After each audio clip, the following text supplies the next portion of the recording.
Hello, this is a spontaneous sex education class. So yesterday, the parent asked me how she could sex educate her 12 years old.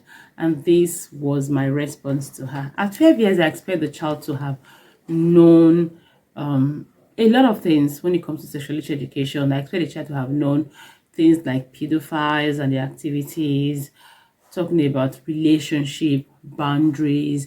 I expect the child to have known something about sex, that's intercourse, where babies come from, how babies are made. I expect the child to know about a lot of things, because you think, oh, okay, gay, homosexuality, lesbianism. A 12 years old, I think, should know a bit of all those things, at least basic knowledge of all these things. Whether the child is already a girl or a boy, is already seeing her monthly cycle or not, the child should understand. The child should already understand the about puberty and the signs and symptoms. The child should also understand myths, basic myths when it comes to sex, because a whole lot is being said out there, a whole lot is going out there. The child should also know about the charms and tricks of pedophile. So I expect a 12 years old to understand this thing, because they're learning a lot. Now, whether you feel your child is shielded from those things or not, your child is learning from the classmates, learning from the television, learning from the billboard, learning from everywhere. There are random information everywhere. Even when the child doesn't intend to learn, the child is seeing them. So one of the things you want to do is actually to teach the child exactly what they are. Just empower your child before they go out there and learn something else. Like I told the parents yesterday, if you don't empower your child, you leave your child hanging, then your child will go out there and whatever they learn, they are going to believe it. But if your child has learned from you, especially if you have been able to build trust and your child absolutely trusts you, they learn from you, you've taught them, when they go out there, whatever they are going to pick up, they may want to think twice about it, because why? They absolutely trust their original source, which is you. Now, this is why you cannot take away the role of trust from sexuality or education, or any single thing you want to teach your child, you want to empower your child. You need to start early building trust, so that your child can absolutely believe whatever you are telling, because the world out there has a lot of information that is against your information. So let's do this together. My name is Enimie Oreba, and I work with young school children, teaching them manners, etiquette, sexuality education, leadership skills, and of course, we build healthy characters. Yes, I'm the lead trainer at Beyond Etiquette. I also coach and mentor parents in a private community called Parenting Accountability Community. So hey, if you're a school owner, you're a parent, you want us to work with your school, that's fine.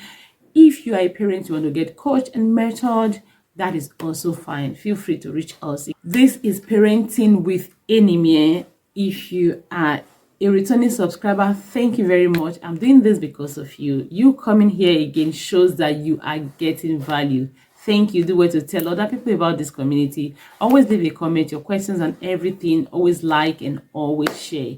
If you are new here, yay, welcome. You are greatly appreciated. Do well to also subscribe, leave a comment, like, and also share. So today is about how to sex educate your child. So whether your child is 12 years old, 5 years old, a toddler, this video is going to highly empower you. So let's go right into it.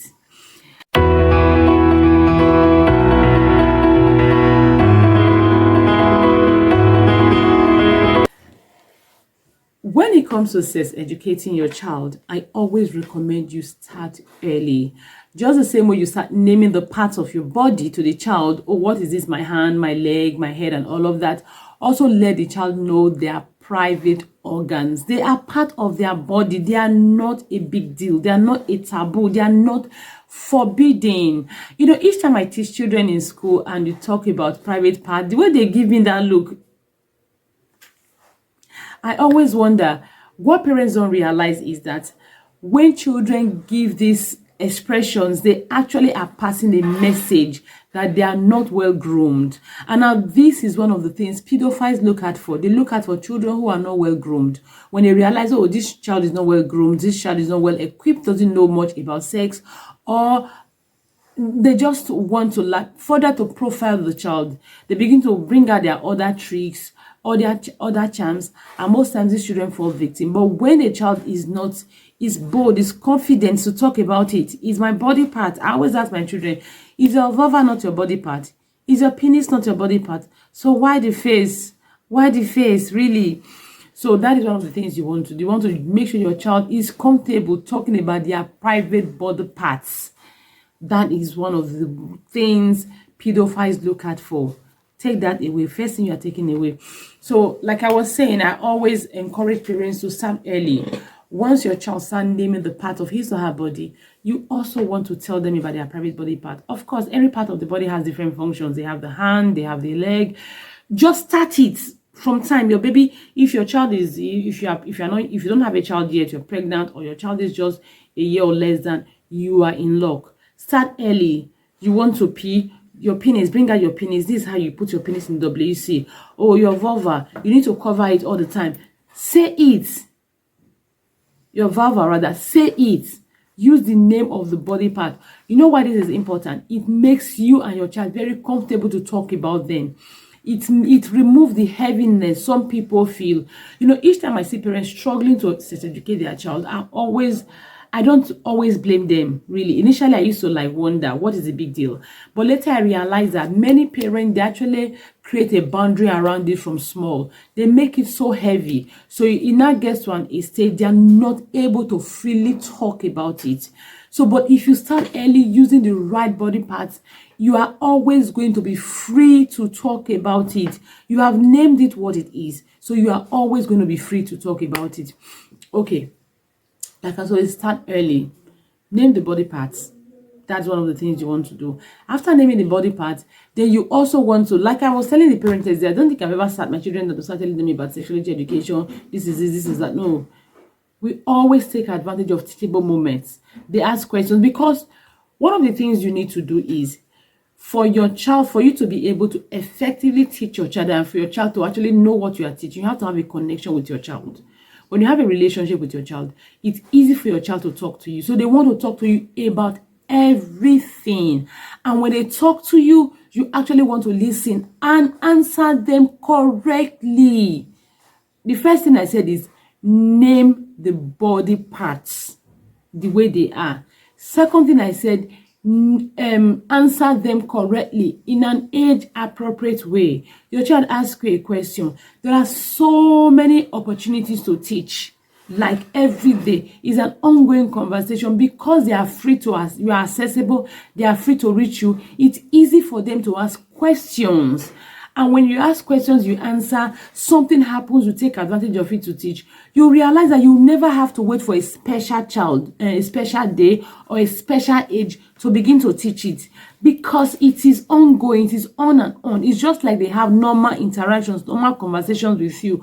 Mommy talk about cartoon, talk about food, talk about their classmates and all of that. That is how you talk about it too. It's their body part. That it's a body part. That is how you talk about it. So you have a relationship with your child. It's easy. When you see an opportunity, something happens, it's also easy for you to take that thing that is happening as a teachable moment to teach your child. I remember one time there was a picture on Facebook of a child who was allegedly raped and she was bleeding. It was on Facebook circulating. My daughter saw it in my phone and she asked, Mommy, why is this girl bleeding? It was a perfect, most sex education moment where I had to tell her about her private part, her vagina. I had to tell her about some guys may have done bad stuff to her. I had to tell her that this is why you don't put anything in it. You don't let anyone put anything in it. Whether the person wants to put their body parts in it or they want to put any object in it, never allow it. It's not a toy. I also remember one time we were defedering chicken outside and my daughter was asking, Mommy, where do eggs come from? And my son was there. My son is 2 years older. I think my daughter was like 16 or something. Mommy, where do eggs come from? They come from the chest. You know, the chest region that is a bit swollen. Did they come from the chest? My son said, no, they come from that opening. And he touched is it the anus or I don't know, that part where eggs come from. And it was a teachable moment for me to tell her this is where babies actually come from in human beings.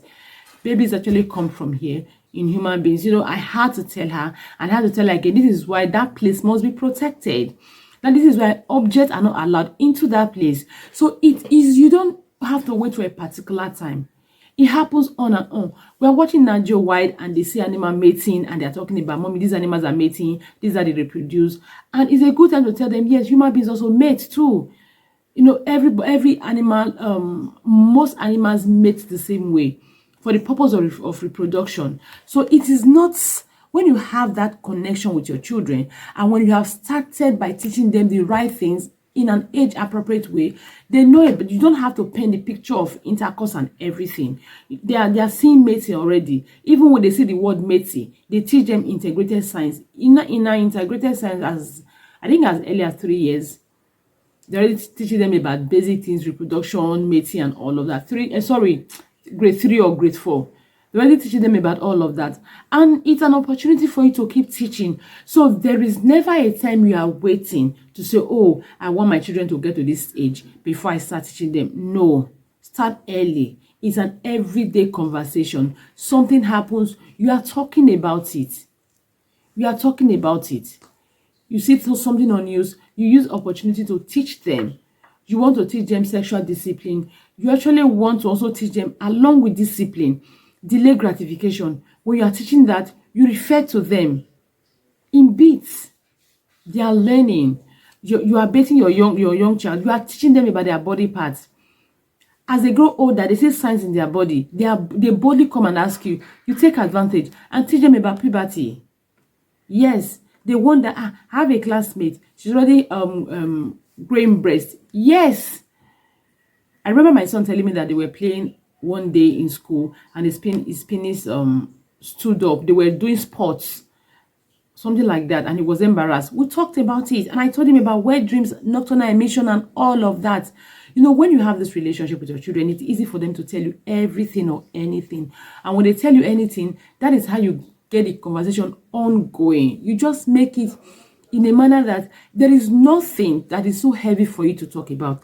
There is nothing that should be, in fact, normalize forbidden topics in your house. There is no topic that should be a forbidden topic.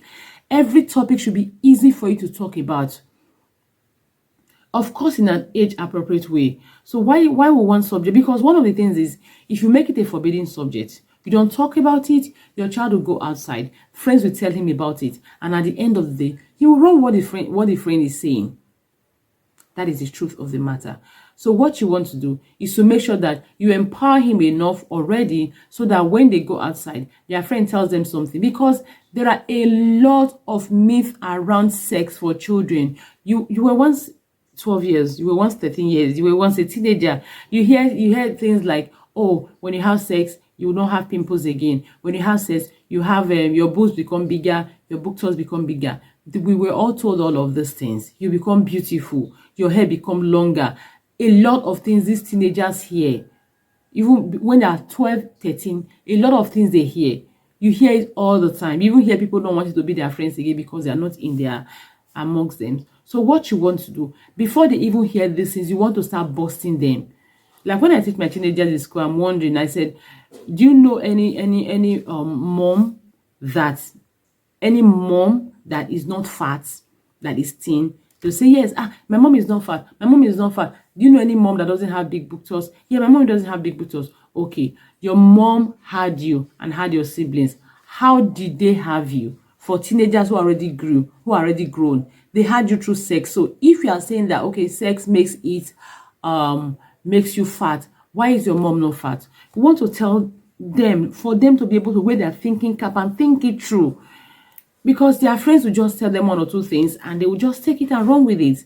So you want to start by, first of all, creating a connection with your teenagers so that they can easily, readily come and talk to you. When they talk to you, because the truth of the matter is, no matter how much you want to sex empower your teenager, no matter how many books you have read or how many courses you have taken, you may not be able to cover it all. Their friends will come from different angles. The era of internet, a lot of things are happening. Their friends will come from different angles. So, but if you have this relationship with them, it will be easy for them to come to you and talk to you about it. And then you will now be able to teach them in a way that it aligns with your vision, aligns with your parenting vision and your family values. So firstly, you want to build a relationship with your children. Now, for many parents who did not start early and it is becoming like forbidden, heavy, they are not comfortable, because I get that a lot. Many parents are not comfortable talking to their children about sex matters, especially when their children are becoming preteens and teens. They are not comfortable because they did not start early. Now, here are a few things you can do. One of them is you can begin to give them books to read. Books, there are very many books. I read a book one time, I think Bare Facts or something like that, was talking about, it has some statistics on STDs, on pregnancy, on a lot of things. So they can actually read such books, and at the end of the day, you discuss about it, you talk about it. That is one easy way. Then if you have sex ed class going on, you can register them for the sex ed class going on. Then you come back, you share lessons. What did you learn today? Both of you talk about it. If you have a parenting sex ed class going on, you can also take it. When I mean sex ed, I mean sex education. You can also take it. You come back, you want to share your lessons with them. So giving them materials, resources to read, and having you talk about it is one way that will make it come easy and handy for you. I hope this has been useful to you, has been helpful for you, because the times we are now really is not the time for us to leave our children to chance. It's a time for us to take the bull by the horn. Whatever we want learned, we teach. Whatever we want them not to learn, we find a way to minimize their interaction with that thing. That is the time we are. If you don't teach your child what you want your child to learn, the world will teach your child what they want the world to learn. The world will teach your child what she wants him or her to learn. And your child will learn it, and your child will run with it, and you will come back heartbroken because you don't play your part. I always say parenting these days is not luck. You don't leave them to chance. There is a template, there is a manual, there is a blueprint, there is a framework. You follow it. Whatever vision you have to do the work. You have to put in the work. So I hope you've learned something. Like I said, you should create a connection with your child. Start early, naming the body parts, the actual names they are. Build a connection with your child. Normalize forbidden topics. Make it easy. Earn your child's trust. Make them trust you. Then lastly, use resources.